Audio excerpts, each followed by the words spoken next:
नमस्कार दोस्तों, कैसे हैं आप लोग। मेरी चैनल में आप सभी का स्वागत है। मेरी चैनल रंगीन राह है, ये रोड टू सक्सेस से रोड टू स्टार्टअप। दोस्तों, आज कुछ नया वीडियो लाया हूँ, नया सब्जेक्ट लाया हूँ। हमारी इंडस्ट्री तो बहुत पुरानी है, फिल्म इंडस्ट्री बहुत पुरानी है, हमारी मुंबई की भी फिल्म इंडस्ट्री बहुत पुरानी है। तो दोस्तों, हमारे यहाँ सबसे ज़्यादा फिल्में बनती है इंडिया में, और इसका इतिहास देखें तो ऐसी कुछ फिल्में हैं जो कि इतनी खूबसूरती से बनी थी, इतना प्यारा सा सब्जेक्ट था, इतना सा अच्छी एक्टिंग थी, इतनी अच्छा म्यूज़िक था कि वो फिल्में एक बार थिएटर में लगने के बाद उतरी ही नहीं। 1 साल, 2 साल, 3 साल, 4 साल और 5 साल तक लगी रही एक ही थिएटर में। ऐसी 6-7 फिल्में मैं आपको बताऊंगा जो कि हमारी इंडस्ट्रीज़ की, हमारे फिल्म इंडस्ट्रीज़ की शान है और बहुत अच्छी चली थी और पब्लिक को बहुत पसंद आई थी। तो दोस्तों, आज का वीडियो शुरू करते उससे पहले मैं कहूँगा, अगर आप नए हो मेरे वीडियोस, मेरे चैनल पे, तो ज़रूर से बाजू का जो नीचे जो लोगो आता है उसे सब्सक्राइब कीजिए और बाजू का लाल बटन दबा दीजिए और ऑल पे भी क्लिक कर दीजिए। दोस्तों, उससे क्या होगा कि आपको मेरे वीडियोज़ की हर जो भी इंटीमेशन होगी वो मिलती रहेगी। दोस्तों, आज का वीडियो शुरू करते। मैं विपिन कुमार, आपका होस्ट, आपका दोस्त, हाजिर हूँ। दोस्तों, ये फिल्में ऐसी है, 7 फिल्में ऐसी है जिसने अशोक कुमार से लेके शाहरुख खान तक की फिल्मों में, ये 7 फिल्में जो है ये इनकी अशोक कुमार के लेके शाहरुख खान तक की फिल्में जो आई है उसमें से है। और इन्होंने इतनी शानदार कमाई की थी, अंधाधुंध कमाई की थी कि प्रोड्यूसर के वारे न्यारे हो गए थे और पब्लिक को भी बहुत पसंद आई थी। फिल्म पर्दे पे लगने के बाद, सुनहरे रुपहले पर्दे पे लगने के बाद उतरी ही नहीं। इतना प्यार लोगों का मिला, बहुत स्नेह मिला।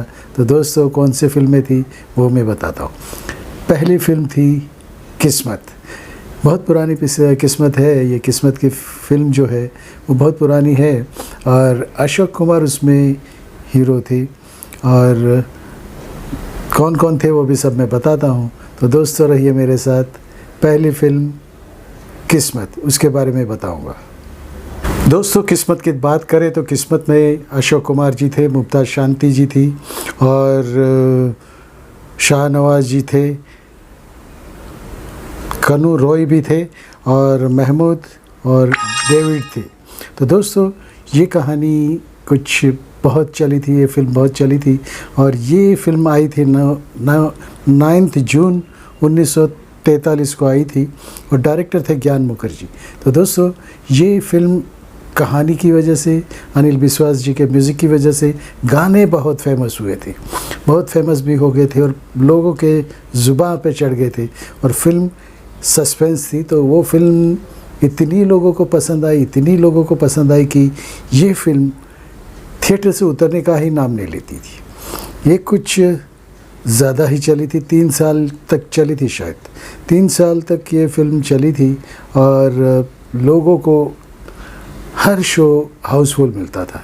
तो दोस्तों, इतनी लगन, इतनी चाहत किस्मत फिल्म को मिली थी और किस्मत फिल्म ने बहुत पैसे कमाए थे। उस वक्त के कुछ 1.5 करोड़ 2 करोड़ उस टाइम पे थे और ये फिल्म ब्लैक एंड वाइट थी। तो दोस्तों, ये फिल्म अगर आपको देखने मिले तो ज़रूर देखिएगा।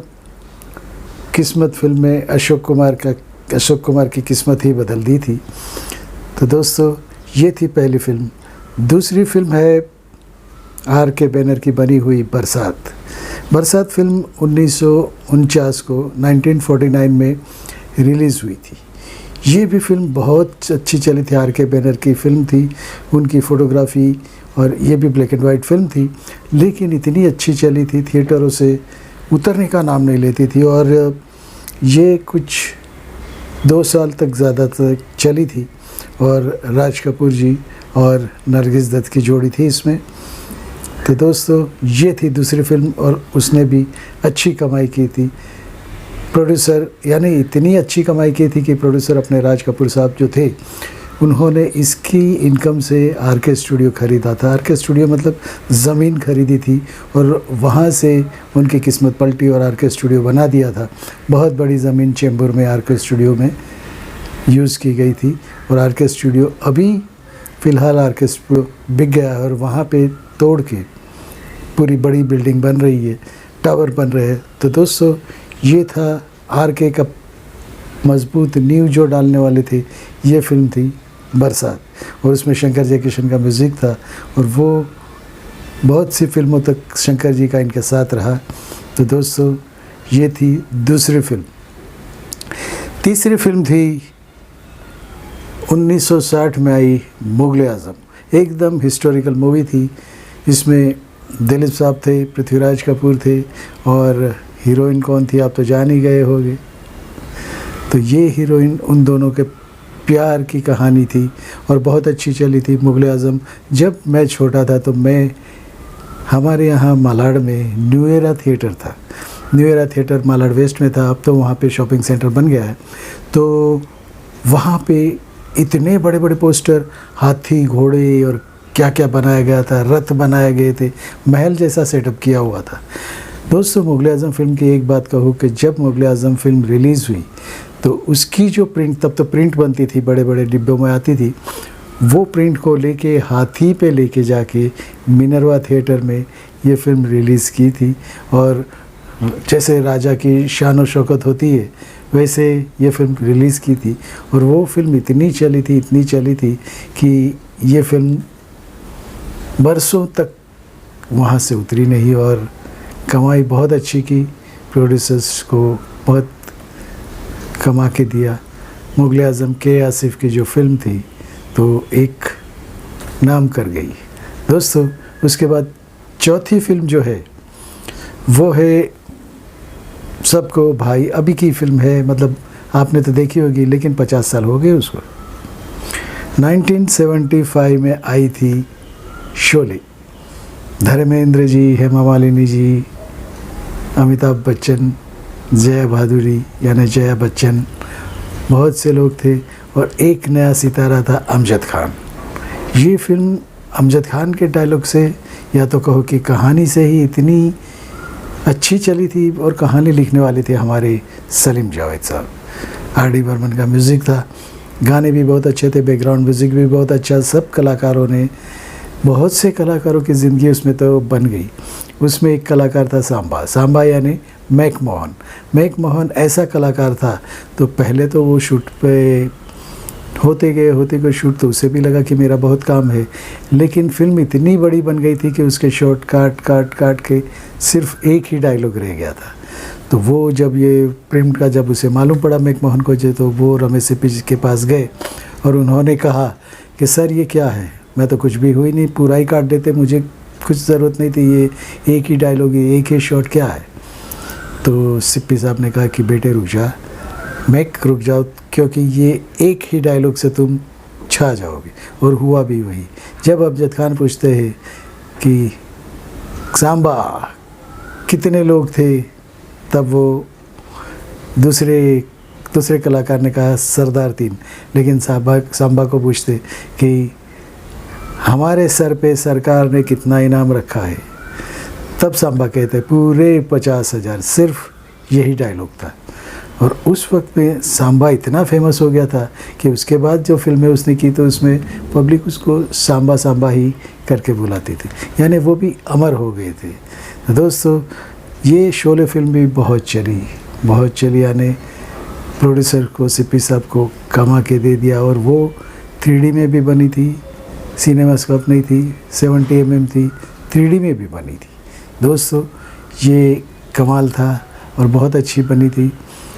70 mm में स्टीरियोफोनिक फिल्म शोले, उससे धर्मेंद्र और अमिताभ जी का बहुत ऊपर ग्राफ चल गया था और उनकी डिमांड बढ़ गई थी।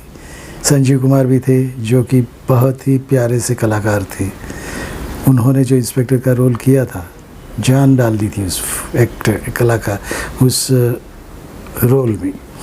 उसके बाद आती है दोस्तों 1989 की मैंने प्यार किया ने 2 एक्टरों की ज़िंदगी बदल दी। ये राजश्री की फिल्म थी। 2 एक्टर कौन थे वो भी बताता हूँ। एक सलमान खान दूसरी भाग्यश्री, दोनों एक साथ में ये फिल्म में आए थे। लेकिन ये फिल्म इतनी मासूमियत से भरी थी, इतने अच्छे गाने थे, राम लक्ष्मण का म्यूज़िक था, बहुत ही अच्छे गाने थे, बहुत अच्छी फिल्म थी। और ये पब्लिक को देखते थकते नहीं थे, गाने इतने हिट थे। ये भी थिएटर में लगी और बहुत चली, बहुत कमाई की, बहुत अच्छी। आज भी पब्लिक को गाने उसके बहुत प्यारे लगते। दिल वाले दुल्हनिया ले जाएंगे, ये फिल्म मराठा मंदिर में लगी थी। मराठा टेम्पल उसे बोलते, मराठा मंदिर जो था वो पहले बॉम्बे सेंट्रल में था। दिल वाले दुल्हनिया ले जाएंगे तो बहुत अच्छी फिल्म थी। उसमें अमरीश पुरी जी भी थे, शाहरुख खान थे और हीरोइन तो आपको मालूम ही है। बहुत अच्छी फिल्म चली थी, इतनी अच्छी चली थी कि ये 5 साल तक लगी रही। 5 साल तो लगी रही, उसके बाद बहुत रिकॉर्ड उन्होंने बनाए। 25 साल तक ये फिल्म चली, मॉर्निंग शो में भी चलती थी और हाउसफुल चलती थी। दिल वाले दुल्हनिया ले जाएंगे आज भी वैलेंटाइन डे पे वापस पब्लिक डिमांड पे लगाया जाता है, क्योंकि उसमें वो कहानी यंग जनरेशन की थी, बहुत प्यारी सी कहानी थी दोस्तों। उसको उसमें भी प्रोड्यूसर को माला माल कर दिया था, बहुत ही अच्छी चली थी। आज भी लोगों के ज़ुबान पे उसके गाने हैं। उसके बाद है 2000 में 2000 में आई कहो ना प्यार है। अमीषा पटेल, ऋतिक रोशन और बहुत से कलाकार थे। ये राकेश रोशन जी ने उनका म्यूज़िक, राकेश रोशन जी ने डायरेक्शन किया था और गाने बहुत हिट हुए थे। कहो ना प्यार है जो गाना था वो बहुत हिट हुआ था। ये फिल्म बहुत चली थी और थिएटर में धमाल मचा दिया था। ऋतिक रोशन सबकी ज़ुबान पे चढ़ गए थे। तो दोस्तों ये जो कुछ 7 फिल्में जो थी, इन्होंने पूरा इतिहास भी बदल दिया था, हिंदी सिनेमा का इतिहास बदल दिया था और उसके बाद बहुत ही नाम हो गया था और बाहरी देशों में भी हिंदी फिल्में बहुत अच्छी चली थी। दोस्तों यही कुछ बातें थी, आपको कैसे लगी ज़रूर बताइएगा। और ये मुझे आज किसी दोस्त ने पूछा था ये सवाल कि कौन सी फिल्में थी जो बरसों बरस थिएटरों में लगी रही, चलती रही, चलती रही, चलती रही, आज तक सबके होठों पे उनका नाम है, गाने उनके होठों पे है। तो दोस्तों यही थी 7 फिल्में। मिलते हैं नए वीडियो में। आपका दोस्त, आपका होस्ट विपिन कुमार। भारत माता की जय, Vande Mataram, I love you. दोस्तों सब्सक्राइब ज़रूर कीजिएगा अगर आप नए हो तो। धन्यवाद।